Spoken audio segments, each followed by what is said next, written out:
আসসালামু আলাইকুম রাহমাতুল্লাহ। আলহামদুলিল্লাহ ওয়া কাফা ওয়া সালামুন আলা ইবাদিহিল্লাযিনা ইসতাফা আম্মা বা'দ ফাআউযু বিল্লাহি মিনাশ শাইতানির রাজিম বিসমিল্লাহির রহমানির রহিম। সুপ্রিয় চ্যানেলের বন্ধুরা, আশা করি আল্লাহর অশেষ মেহেরবানিতে আপনারা সকলে ভালো আছেন। আলহামদুলিল্লাহ, আমিও ভালো আছি। প্রতিদিনের ন্যায় আজকেও একটা ভিডিও নিয়ে আসলাম আপনাদের সম্মুখে, অনেক গুরুত্বপূর্ণ একটি ভিডিও। আশা করি আপনি এই আমলের দ্বারা এবং এই ভিডিওর দ্বারা আপনি উপকৃত হবেন ইনশাআল্লাহ।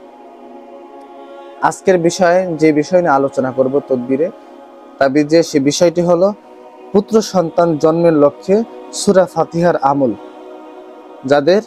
যারা পুত্র সন্তান চাচ্ছেন, যারা অধিক মেয়ে সন্তান হয়েছে, আপনাদের 2টা 3টা মেয়ে সন্তান হয়েছে কিন্তু আপনাদের পুত্র সন্তান নাই, তাই পুত্র সন্তানের জন্য আপনি ছোট্ট একটি সূরা ফাতিহার আমল যদি করেন, তাহলে সূরা ফাতিহার আমলের ধারায় আপনি পুত্র সন্তান লাভ করবেন ইনশাআল্লাহ।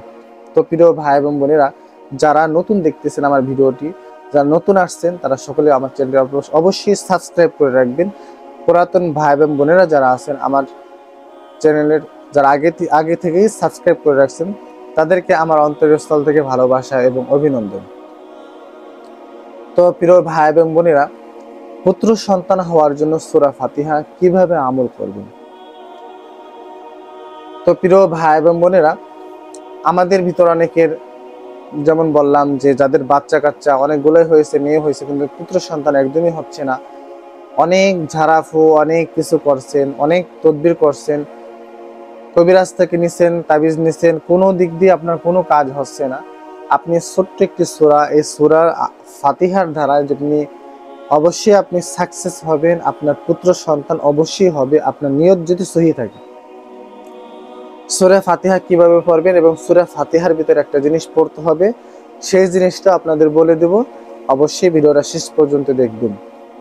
তো যাদের পুত্র সন্তান হচ্ছে না, তারা এটা কিভাবে করবেন? পাক পবিত্র একটা জায়গায় বসবেন, নামাজ পড়ে পাক পবিত্র একটা জায়গায় বসে, এটা মেয়ে করবেন, মেয়ে করেন বা মানে স্বামীও করতে পারেন বা স্ত্রীও করতে পারেন, যে কোনো একজন করলেও হবে। আপনি স্ত্রী যদি হয়ে থাকেন, তাহলে পরে এরকম করে ফজরের নামাজ বা জোহরের নামাজের পরে আপনার যখন সুযোগ সুবিধা হবে, পরে আপনার সাংসারিক যে কাজগুলো থাকে, যেই টাইমে আপনি আমল করলে সাংসারিক কোন চাপ আপনার উপর পড়বে না, বা ওই টাইমটা আপনি আমলটা করতে পারেন। ফজরের পর আপনার রান্না বান্নার কাজও থাকতে পারে, যে সময়টা আপনার আসলে এরকম একটা সময় দেওয়া খুবই কঠিন হয়ে দাঁড়াবে। তো এই ক্ষেত্রে আপনি জোহরের নামাজের সময় আপনার জন্য পসিবল হবে না, ওই সময় আপনার কাজকাম থাকবে। আসরের নামাজের সময়ও আপনি ফ্রি থাকবেন, বা আপনি মাগরিবের নামাজের পরও আমল করতে পারেন। মাগরিবের নামাজের পর আপনি ফ্রি থাকবেন, ইশারের নামাজের পর আপনি ফ্রি থাকবেন, ইশার নামাজের পরও আপনি আমলগুলো করতে পারেন। এটা কিভাবে করবেন? পুত্র সন্তানের জন্য এটা আপনি পুত্র সন্তানের জন্য পড়বেন পবিত্র জায়গায় বসে, জায়নামাজে বসে, এরপরে সূরা ফাতিহা পড়বেন। 7বার পড়বেন, এটা মাত্র 7বার পড়বেন। একবার পড়ার পরে মাঝখানে কিছু একটা পড়া লাগবে, ওটা আমি বলে দিচ্ছি আপনাদেরকে।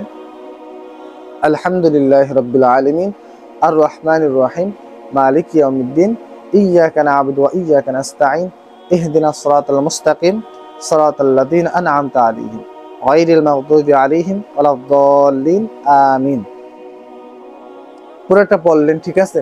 তবে এর মাঝখানে যেটা সিরাতাল লাযীনা আন'আমতা আলাইহিম, সিরাতাল লাযীনা আন'আমতা আলাইহিম পরে পড়বেন ইসলা জাকারিয়া আলাইহিস সালাতু ওয়াসসালাম।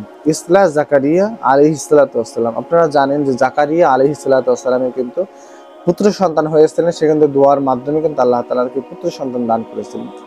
এই জন্য ওইখানে আপনি সিরাতাল লাযীনা আন'আমতা আলাইহিম পড়ার পরে মিসলা জাকারিয়া আলাইহিস সালাতু ওয়াসসালাম 3বার পড়বেন। মিসলা জাকারিয়া আলাইহিস সালাতু ওয়াসসালাম, মিসলা জাকারিয়া আলাইহিস সালাতু ওয়াসসালাম 3বার পরে গায়রিল মাগদুবি আলাইহিম ওয়ালাদ-দাল্লিন আমিন।